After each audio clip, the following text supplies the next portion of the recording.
Love is a high-risk behavior. Hi, everyone. Welcome to the podcast, High Risk for Heartbreak. I am your host, Christina, and I'm so glad you decided to join me today. I am excited, you guys. We're moving into holiday season. Holidays are my favorite. I don't know about you, but I start celebrating Christmas in August. At least I used to. When I was about single digits, I started listening to the Nutcracker Ballet in August. No joke. My poor parents, they were so gracious to me because I really was on one, okay? But I'm not so bad now. I'm not so bad. I have waited. I didn't start listening to Christmas music and watching Christmas movies until just a few weeks ago. So I am making sure every single week I get to see at least one Hallmark movie, at least one.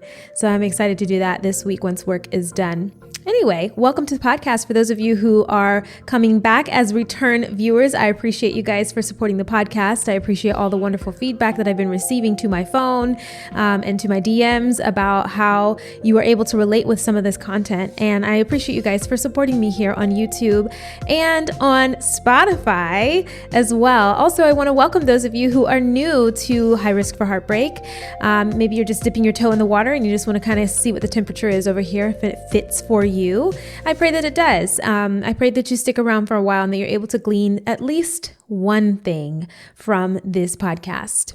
I was thinking a lot over the last, it's been a few weeks now, over forgiveness, the topic of forgiveness. And it's become like really big on my heart, learning how to forgive people and forgiving people in a timely manner, not just I'll forgive you eventually, but truly allowing myself to release offense. When someone does something that I feel I was not due, being able to forgive them is really a kind of a big deal. And it almost feels impossible sometimes. I don't know if it feels that way for you guys. Sometimes forgiving people of the offenses that they have done, the transgressions that they have made against you, can feel impossible, particularly when they've done it over and over again. So in today's episode, we are going to talk about forgiveness, but specifically, we are speaking about forgiveness in friend relationships. I attended one of my very first Friendsgiving dinners, maybe, 7-8 years ago when I lived in LA. A work colleague of mine was hosting these very elaborate dinners at his home, and this happened to be a Thanksgiving dinner or a Friendsgiving dinner that he hosted in Pasadena. We were both visual merchandisers, so you can only imagine the aesthetics that he had inside of his home. He used cauliflower centerpieces in a variety of colors of like greens and whites, which I guess I'd seen cauliflower in white, but I don't know if at that time I'd ever seen cauliflower in green or yellow or purple, which those all do exist. He had candles over the entire apartment, literally lighting the entire apartment, and the apartment was glowing. It was so warm. Not just warm visually, but it felt warm from all of the candles and all of the glass. He had really taken his time to create this splendor and this opulence to his space. Now, one thing that was really special for me was him taking the care and the time for each of us to ask us about our diets. Now, that might not seem like a big deal to you, but I, at the time, was vegan, and I was like a hardcore vegan at the time. We dined at this Last Supper style table. The entire night was just so beautiful, and it really opened my eyes to the fact that people, when they care for you, when they love you and they care for you, they really want to show you how much they care for you as their friend. They value you and they want to show you that value through how they give. Friendsgiving here in the Americas or the United States is a traditional offshoot of Thanksgiving, for those of you who don't know. But instead of with family, it's usually celebrated with friends, typically, actually always celebrated with friends. Since its earliest iteration, Friendsgiving celebrations have taken on all sorts of stylings. Like people do online cooking classes now with their friends. They do baking parties, they do sip and paint, and the list really does go on. People get very creative with this. And it's amazing to see how creative people will go to celebrate their friendships. Everyone at Friendsgiving dinners are genuinely happy to see each other. The food is enjoyed and it is celebrated because, hey, you know what? Your friend tried their best, even if they're not the best cook. They did what they could, and you appreciate them for that. And the pressure of delivering this husband to the dinner is not there. Right? Friends know what you got going on in your life. They know who's not going to be there. These friends that we have, that we are attending these Friendsgiving celebrations with, have become our chosen family. They are our family that is not blood. In a couple of earlier episodes, I talked about the importance of friendships, and I think they're back-to-back episodes, by the way. I talked about the importance of friendships and how they are our chosen family, and how many of us would have loved to grow up with our friends and our family. Our family members are chosen for us, but our friendships, we get to do the choosing. To an only child, a brother or sister is everything. So you might seek that type of friendship, right? That delivers that sort of closeness and intimacy that a brother and sister might bring. To a person who has had much older siblings or older siblings, you might look for friendship that has a semblance of like shared reality, like we're going through this together at the same time. I know that was the case for me. Now I do have siblings, but they're older and they're closer in age to each other than they are to me. One of the most distinct differences, though, that I've noticed between our family and our friends is that with our family, we are born into this culture, right? We are ushered into the culture of the family. However, in our friendships, we get to create the culture within our friendships. And because of that, we take on more of an assertive approach, I think, to the condition of that relationship. As we become older and more capable of nurturing long-term friendships, we might find ourselves going through some very serious changes, right? It's not all turkey and gravy, greens, beans, potatoes, tomatoes. I love that video every year. It never gets old. But especially though, seriously, for our friendships, that span of time from teenage years, if you've had a friend that you've been friends with since your teenage years, to adulthood, we see those friends go through some really dramatic changes. And we change too. And very few of us can kind of take that lengthy journey with each other hand in hand, moment to moment, and still maintain the integrity of the friendship. We break up, some of us, for a while, and then we come back together. Some of us break up and never come back together. And for those of us who do, we have to adjust to this adulthood, and it starts usurping all this time that we once had. We had time to spend with our friends, to hang out, to play, to go to the movies in the mall, right? We start getting married and we start having children and we start businesses and become very enterprised people. We become stewards of so much responsibility. And then suddenly the friendship is on a calendar basis. We just are going to, pick up where we left off. That becomes the norm. I have one friendship that I have sustained for a bulk of my life, actually. She and I have been friends more years than I've been alive. Well, not more years than I've been alive. That sounds silly. We've been friends longer than not. That's what I'm trying to say. I love her. I love her so much. We have become sisters because of that. And it's because the time that we have spent has been well spent. And there's been a lot of forgiveness, of course, within that time as well. I have gone off to live in 3 different cities in 22 years. And she's had a child. And, we both have our respective jobs, live in different cities. And the list literally continues. While it wasn't easy, I'm thankful for a friend that was integral enough in my life that we had built up a foundation that was sturdy enough that we could take those breaks and come back together. And even though we were out forming new bonds and all of that stuff, we still had order within our relationship and our sistership. And it did go through things. And I acknowledge that. And I think she would too. Long-term friendships traverse way more ups and downs, I think, than a lot of our family relationships, because our family, like I said, is chosen for us. And it doesn't mean we don't love them unless your sister is your best friend or your brother is your best friend. But we become very intimate with our friends. They are definitely more of a direct reflection of the state of our hearts, of our minds, and of the seasons that we might be in.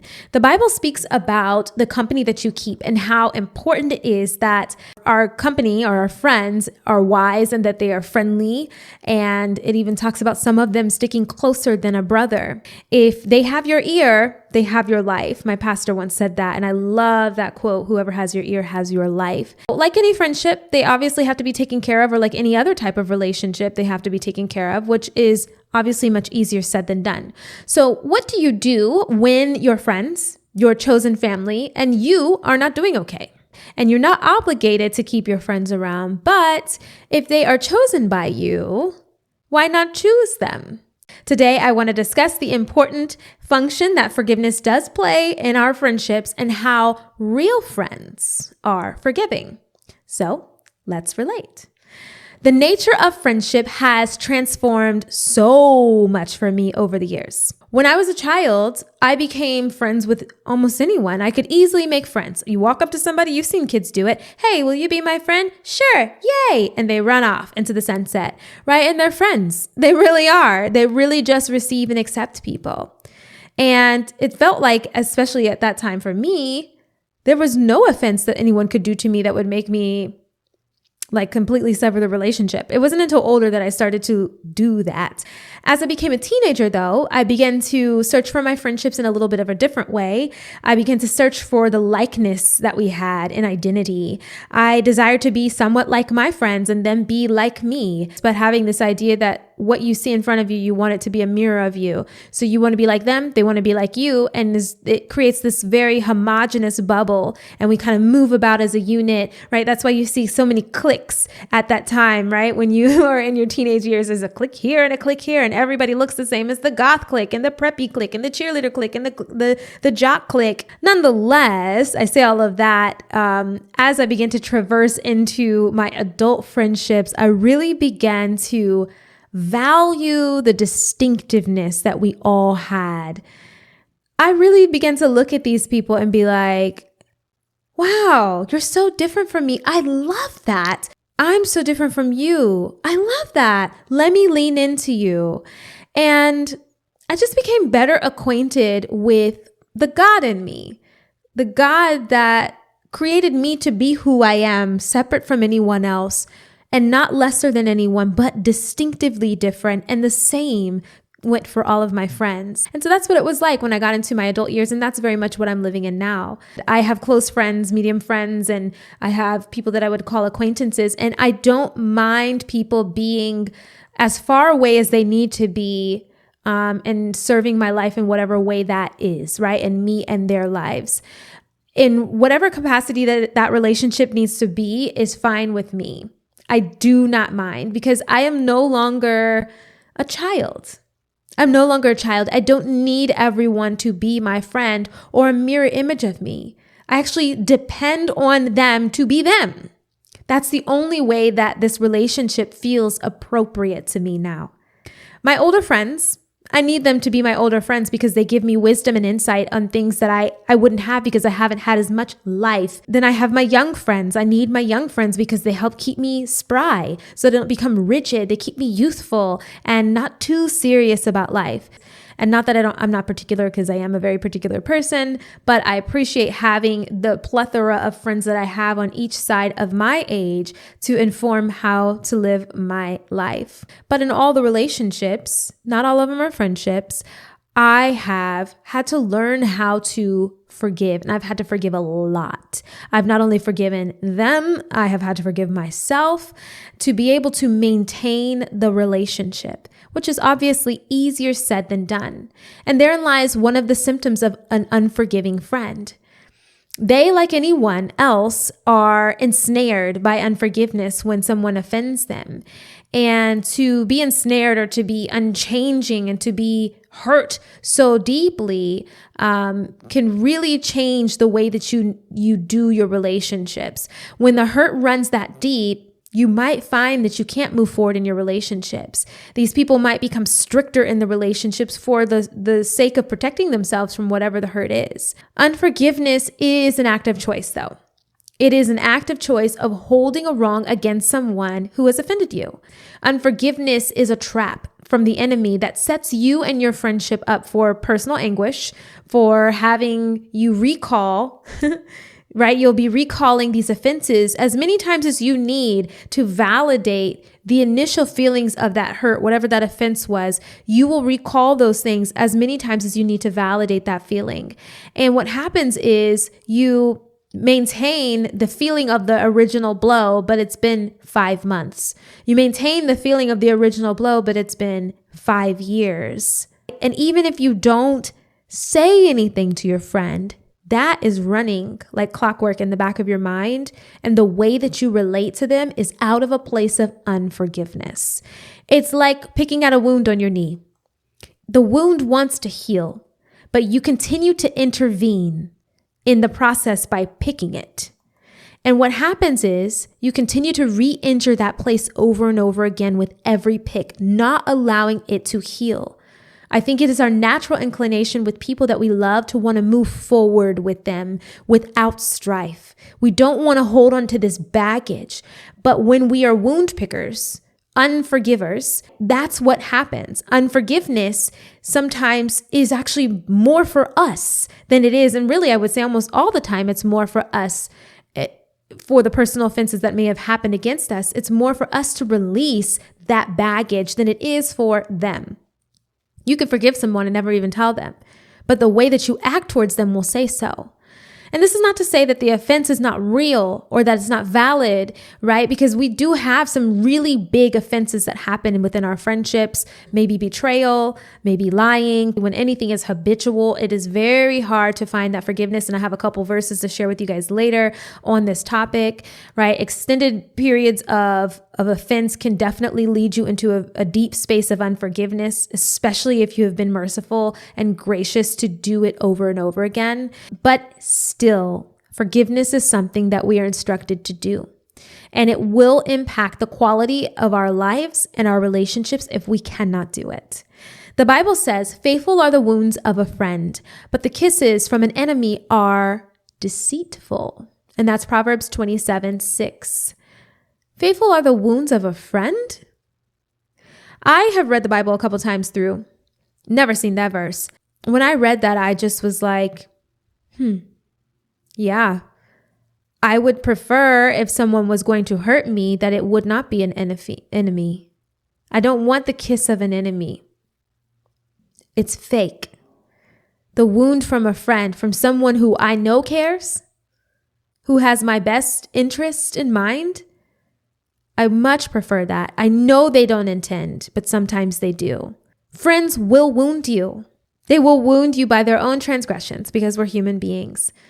They will wound you through violating your trust, which violates your perception of them. And yet, and still, it is safer to receive a wound from them than a kiss from an enemy. They didn't have my best interest in mind ever. But imagine a friend who has only had your best interest in mind, and they make a mistake. They make poor choices. It's better to receive that from a friend than from an enemy. Friends are the ones who do have your best interest in mind. They won't always be able to meet those interests. They will, though, try to be intentionally loyal to you. They will intentionally care for you and help deliver you to the best quality of life. That's their goal. That's their job as your friend. Friends, they love you at all times. Proverbs 17:17. They sharpen you. Proverbs 27:17. They use their wisdom to lead you, to edify you. You see, a friend is more than a mirror of you. They are holding a mirror to you. So when a friend has wronged you, how are you able to see through the wrong and remember all that they have righted you? A lot of times we get focused on that wrong and we're like, oh, I'm stuck there because really, I can't believe you betrayed me finally. I can't believe you let me down finally. But we can't see the forest from the trees. And we don't remember all the years, all the time, all of the investment of someone doing right by you. We just think of that offense, and we do that in a lot of relationships. I will always circle things back, though, to your values and what lines up with them. Because as I said earlier, we grow and we change. And sometimes we do grow out of those relationships and the values are no longer in alignment. Your friends have probably encountered a myriad of issues along the way, and you as well. So it's up to you guys to make sure that you resolve them, whether it means coming together or separating.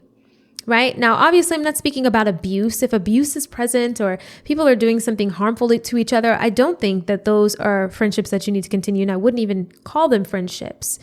But I think we do need to get to this place where we can arrive at safety again within our relationship.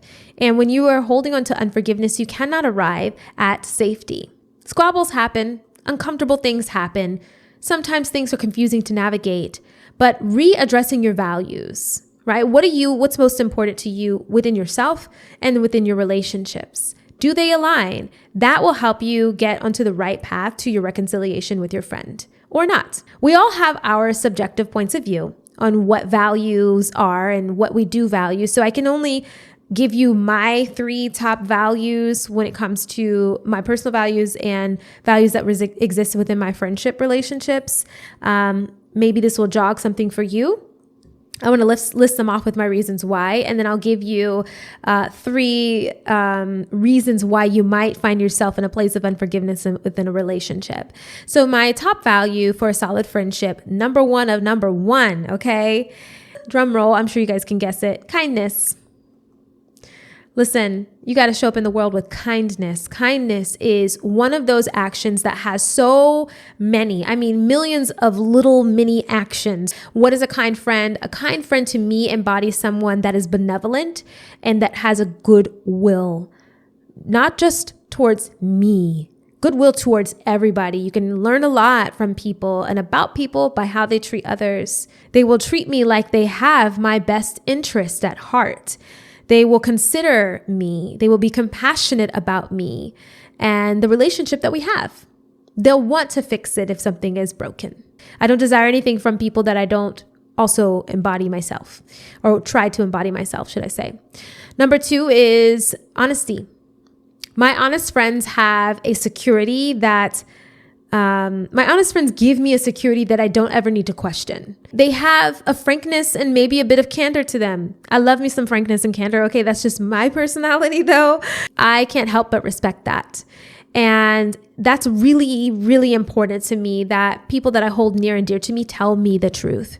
There's something really, something very arresting about someone being able to just let things hang all out, right? No masks or anything like that with your friends. You just, whatever space you're in, you're honest about it. No omission. And that includes tough conversations. That includes interventions that are necessary within the friendship that might lead to conviction and repentance and apology and forgiveness. Don't prettify. Tell me the truth.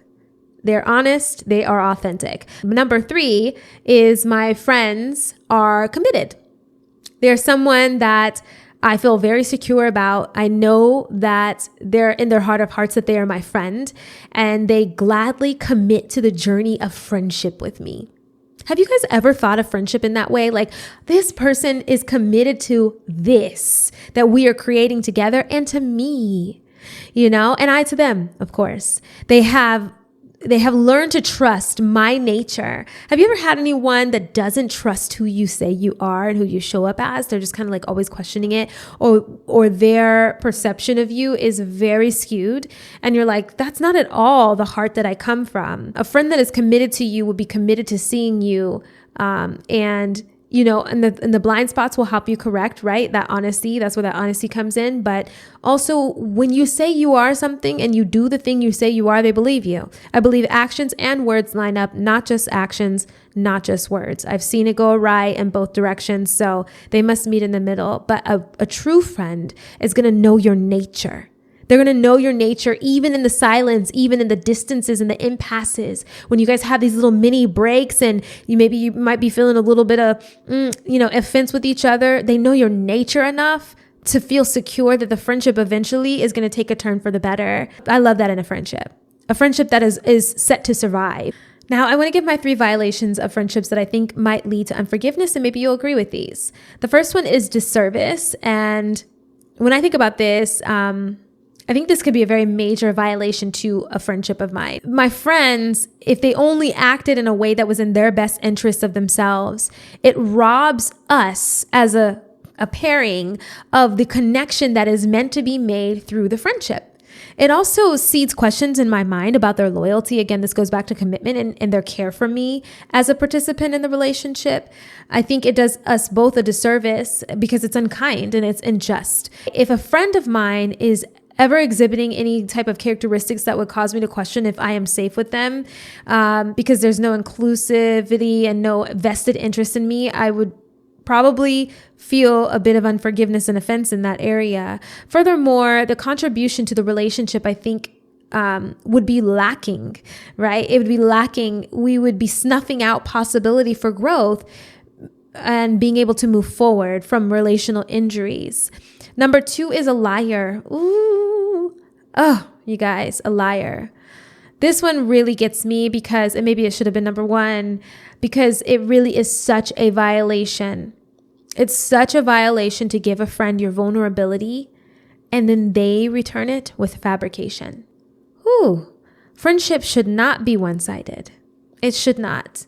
And this type of behavior obliterates any trust that there might be, especially if there have been many chances given over and over again, and this becomes a habitual behavior, like I said earlier. How do you recover from that? Last one, a commitment phobe. I just spoke a little bit about this. Obviously, all of these are the reverse of the values, right? That's why they're the top three. A commitment phobe. I will never forget an old mentor saying to me, what you do in one area of your life, you do in all. It was their way of saying that we don't compartmentalize as well as we think we do. And we often show up with similar behavior in varying scenarios within our lives. The violating thing about being friends with someone who fears commitment is that there is always going to be this nag in the back of your mind if that at any moment that reality is going to play out within your relationship and no longer meet your expectation, especially when there are threats or microaggressions towards the relationship, maybe ending or terminating, right? You might wonder if there are any workable offenses, and you may not be able to move forward with that person because if they can't commit to other things, truthfully, how can they commit to you? Having said all of this, love, I think, is the connective tissue. So I don't want to be all doom and gloom. Those were very intense, weren't they? The connective tissue of all of this is love. Right? Love is patient. It's kind. It's not boastful. It's not proud, right? We know the verse and what it says, but how well are we loving people? How well are we doing that for ourselves and for others? If we have love, then we can take custody into the things that unforgiveness wants to bring, right? All the things that unforgiveness wants to put on top of us that, we want to carry with us. We can take that stuff into custody. We can arrest those things when we view everything in our relationship happening from a place of love. And I don't mean this woo, woo, woo. I'm talking about genuine care and compassion for someone through action, through deed. I think any friendship can make it through. I truly believe that. And it doesn't have to mean that everything is going to be comfortable, because it's not always comfortable. It doesn't mean that you're going to always see eye to eye. Definitely not. Tell me one relationship in your life where you've always seen eye to eye. Not even one. Not even one, not even the longest relationships. In fact, the longest relationships will say those were all the things that we had to work through. Resolution is not about seeing things identically. It's about being able to acknowledge the offense, eradicate the emotional bond that we create or we have to this offense so that we can move forward. And then we can come to resolve. Sometimes that looks like being a friend who concedes. Other times that looks like, choosing to encapsulate that moment of offense and blotting it out. I know you don't want to hear this. It seems impossible. It seems that you want me to forget it. Maybe. Some of things are forgettable. You have to pick your battles. That's what forgiveness is, right? It's doing things as many times as you need to. The scripture in Matthew 18:21-22 says, "Then Peter came and said unto them, Lord, how often will my brother sin against me and I forgive him? As many as 7 times? Jesus said to him, I do not say to you 7 times, but 77 times. So 70 times 7, if you look at some of the other translations. I know that seems impossible because I read that and I said, let me do the calculation. Some of us struggle with that, though, especially in our friendships. Those chosen relationships, we struggle with that because we chose you. So how are you offending me? Our capacity is only open to so much, but the scripture speaks about being capable to take on that harm with Christ's help. So what do you do if you are heading into the holiday season festivities, Friendsgivings, Thanksgivings, you're having your friend at Thanksgiving, and there's some impasse, there's some gaps, there's some misunderstandings, there's some concession that needs to happen, there's some forgiveness that needs to happen, but you haven't necessarily started doing that yet. What can you do? If you have a chance before the event, take the liberty to check these things off your list. Address and acknowledge the situation first. Avoidance does not help the relationship. I know it feels like it does. You guys know, if you avoid your bills, they're still there. You got to pay up. Talk to each other. Communicate. Communication goes so far. It'll take you so far if you allow it. Number 2 is release any attachment to keeping your relationship as it was before the events. Oh, you guys, this particular one, I think is actually really big, because we will have an offense happen and we will want things to go back. Let's just go back to the way it felt before all this happened. No, that's silly. It happened. We know it happened. It's programmed. We remember it. The beautiful thing is being able to accept that. That transformed your relationship in a way. And then work through that transformation. Your friendship can take it if you allow it. Just build on it, move forward. Don't think about moving backwards, because you can't. You can only move forward. And your friendship will take on new meaning, having worked through and beyond the offense. The third one is forgive each other. Blot it out. Remove it from your emotional record if possible. If it's not possible, you need to take more time. You can remove this from your emotional record, I promise you. It doesn't mean that you're going to forget it, but I do think you should forgive it. I do. And then lastly, and the most exciting part, I think, is eat. Eat. Fellowship with them. Fellowship with one another, literally over food, over drink. Food obviously is not going to solve everything, but I think what it does is reintroduces the importance of fellowship and joy, and helps encourage communication. And so sitting down and eating, you guys know when you're a little hangry and you sit down and eat, what happens? You start dancing and kicking around. It is that. Maybe a little food and fellowship will actually help your friendship. Maybe it'll actually help. Navigating friendship risks obviously are not easy. It really does take the two of you to make sure that what you are suffering from can be resolved, and what's resolved is forgiven. Remember that with your friendship, you are the creator of the culture. You are. You're the creator of the culture that you desire to have. So take on an assertive approach and fix your friendship. Don't allow pride and emotional hurt to stand in the way during this holiday season, especially. Life is too short. It's meant to be enjoyed. It's meant to be enjoyed. God wants us to enjoy life. He does. And it's hard when you're chosen family and you are going through something. But I promise you, if you take that assertive approach, you might find yourself transformed. Find forgiveness in your heart and obtain the emotional, mental, and spiritual freedom that you are meant to have. Remember that true friends are forgiving. True friends are forgiving. Happy Friendsgiving to you. Happy Thanksgiving. Thank you for loving yourself first so you can then go and love your neighbor. Until next time. Why don't you stay a little longer? You like what you like, right? Subscribe to the channel so we can spend a little more time together, and maybe comment your thoughts, because I care what you're thinking. Love is the risk and the reward.